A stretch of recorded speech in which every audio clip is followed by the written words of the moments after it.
The morning light filtered softly through the sheer curtains, casting delicate patterns on the wooden floor. It was the kind of day my mother would have loved, a day full of possibilities, where the air felt fresh and the sky seemed infinite. But for me, the world felt smaller, grayer, and unbearably quiet. She had been gone for 3 weeks. 3 weeks, and I still couldn't shake the habit of setting 2 plates at the breakfast table or listening for the hum of her favorite jazz station in the other room. Loss doesn't announce itself with grand fanfare.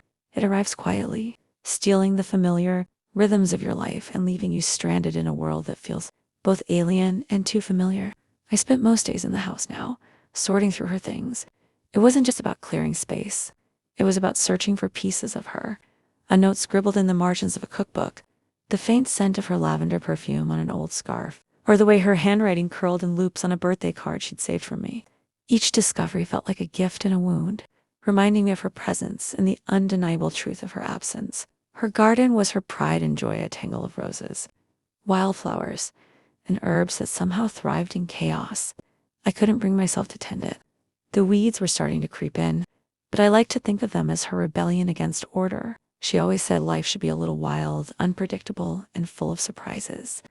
On the morning I found her letters, the world seemed to tilt. They were tucked away in a shoebox at the back of her closet, wrapped in a scarf I recognized as her favorite.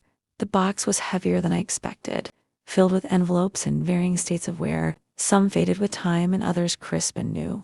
Each letter was addressed to me. The first one, dated the day I was born, was full of joy and wonder. "You are my greatest adventure," she had written in her looping script. The others charted the years, my first day of school, the time I broke my arm climbing a tree, and the day I left for college. She'd written about her hopes for me, her fears, and her unwavering love.